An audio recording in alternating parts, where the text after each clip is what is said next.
I didn't plan to stop in that town. It wasn't even really a town, more like a thinning stretch of road in coastal Oregon where the trees press close and the sky always looks unfinished. I was driving north, late evening, the kind of hour where daylight doesn't end. It just fades out slowly, like someone lowering the volume. Fog had already started rolling in from the water. No mist, fog with weight. Fog that made the world look smaller. I remember passing a sign half swallowed by white. Fog belt zone, drive slow. Locals always put warnings in plain words, like they're tired of repeating themselves. I should have kept going, but about 10 minutes later I saw him. A man walking on the shoulder, no jacket, no flashlight, just a dark figure moving steadily through the thickening gray. At first I thought he was a hitchhiker. Then I realized something strange. He wasn't waving, he wasn't looking at cars. He was walking like he had somewhere to be, somewhere only he could see. I slowed down, rolled my window halfway. "Hey," I called, "you need a ride?" He stopped. The fog curled around him like smoke. Slowly, he turned his head toward me. I couldn't make out his face clearly, but I could tell he was young, maybe late 20s. His eyes looked wrong, not glowing, not scary, just empty, like he hadn't slept in years. He opened his mouth, and for a second, I thought he was going to ask for help. Instead, he said something so quiet I almost missed it. "It's here again." I frowned. "What is?" He didn't answer. He just looked past me, past my car, toward the road ahead where the fog had become a wall. Then he did something I still can't explain. He stepped off the shoulder and walked directly into the white, not crossing the road, not turning back, just forward, into nothing. I watched his outline fade after 3 steps, 4, then he was gone, like the fog had erased him. I sat there gripping the steering wheel, waiting for him to reappear on the other side. He never did. The road was empty. No sound, no footsteps, only the slow breathing of fog around my headlights. And then, my car radio cracked.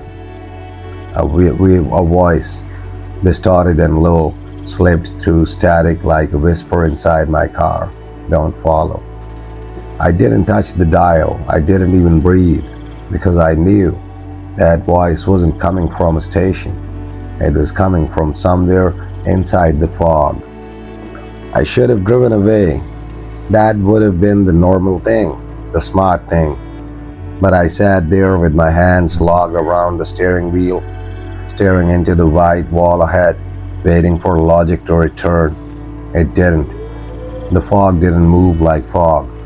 It held its shape, like a curtain someone refused to open.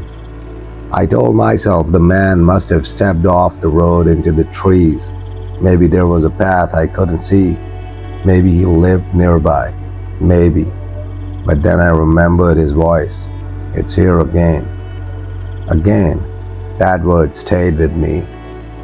I turned my headlights brighter as if light could force the world back into order, and against all sense, I stepped out of the car. The cold hit immediately, not winter cold. Something damp and deep, like standing near a cave mouth.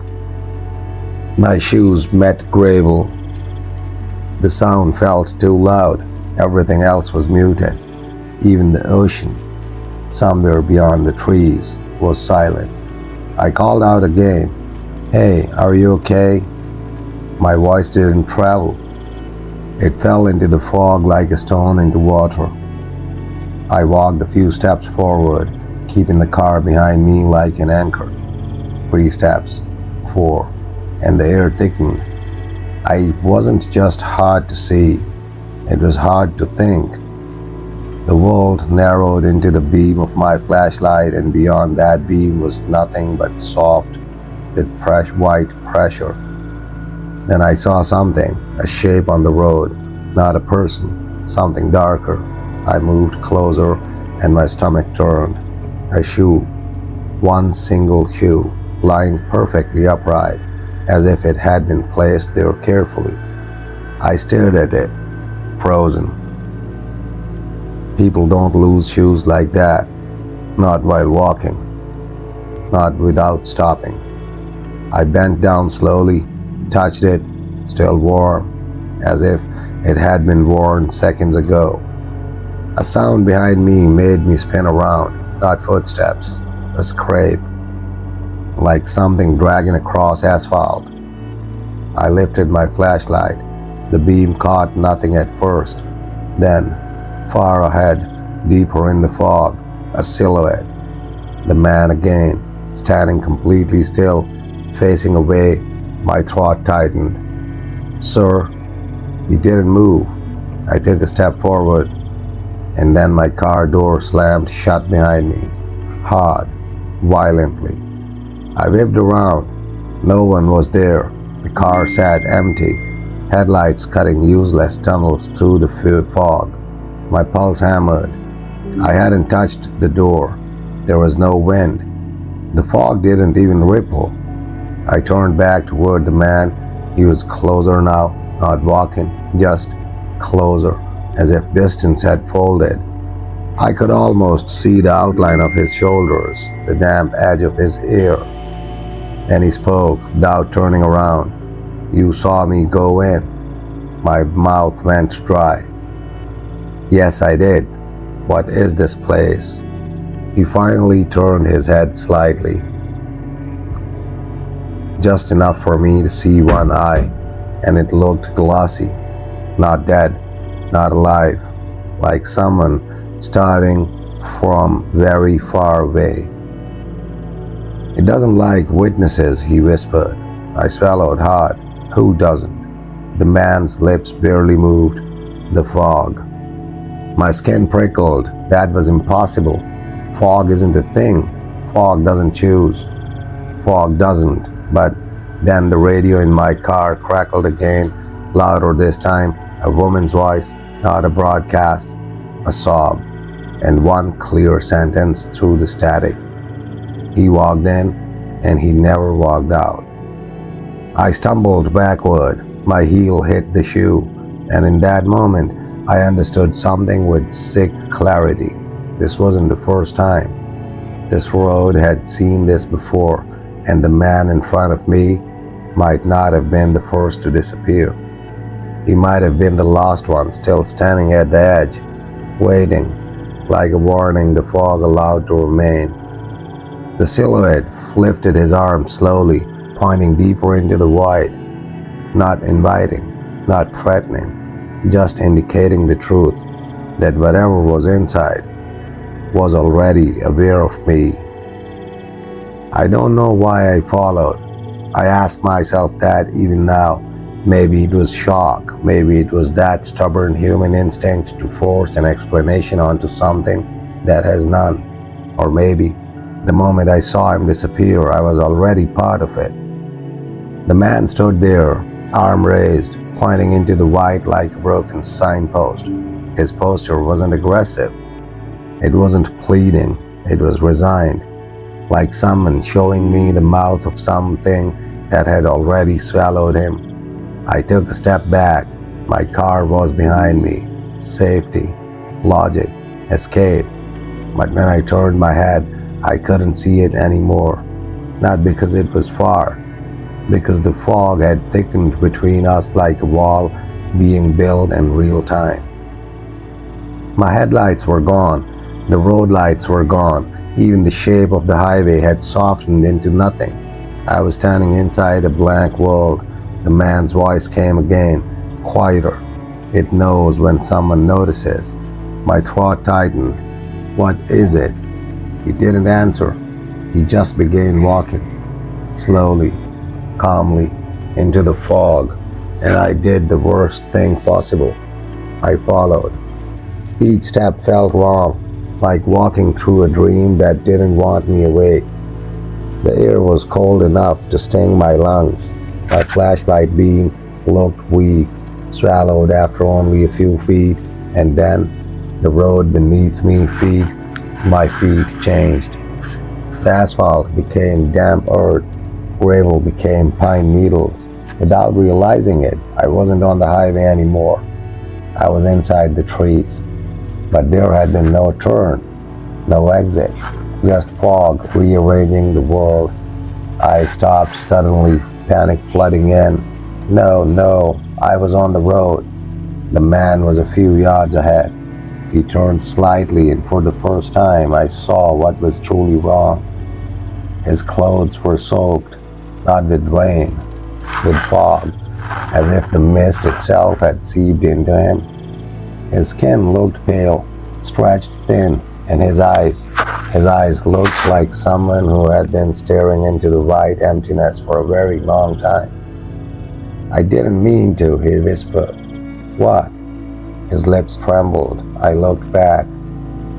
A chill ran through me. Looked back. Then I heard it. Behind us. A soft sound, like breathing through fabric. Not wind, not animals. Breathing. The man's shoulders sagged. "Don't let it see your face clearly." My pulse exploded. "What are you talking about?" He pointed downward, and I saw them. Footprints. Dozens of footprints in the mud. Some barefoot, some with boots, some small, like children. All of them leading forward, none of them leading out. My stomach dropped. This is where they go. The fog hummed louder now, like a choir with no voices. The trees leaned inward, and between two trunks I saw something shift. Not a person, not an animal, a shape made of whiteness, like the fog had learned how to stand. My flashlight flickered violently. The man whispered, almost crying, "It doesn't kill you, it keeps you unfinished." I backed away. "I am leaving." But the forest behind me was not the forest I entered. Every direction looked identical. Bent branches, white mist, no sky, no road. Then the man did something sudden. He stepped directly in front of me. "No," he said sharply. His first real emotion. "You can still go." My voice cracked. "How?"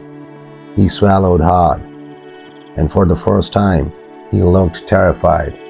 "You have to forget you saw me." I stared at him. "That's impossible." His eyes filled with something like grief. "That's the price." The breathing grew closer. The shape behind the trees sharpened as if focusing. The man's outline began to blur like a photograph left in water. He shook his head, desperate. "Don't remember my face." I reached out instinctively, but my hand passed through cold mist, not flesh, not real, just fog, pretending. His voice faded, becoming part of the static of the world. "Drive before it finishes you." And then he was gone, not falling, not running, just erased. The fog surged toward. For one terrible second, I felt it touch my forehead, like a finger learning the shape of me. And then I screamed, turned blindly, ran. I don't know how long, I don't know which direction, but suddenly, headlights, a road, my car, idling, door open, as I had never left. I threw myself inside and drove until sunrise. I never went back, but sometimes on quiet nights, when coastal fog rolls in thicker outside my window, my radio crackles, and through the static I hear a voice I will never forget. It's here again. And I realize with sick certainty, the fog didn't lose him. It collected him. And one day, it may come back to finish collecting me.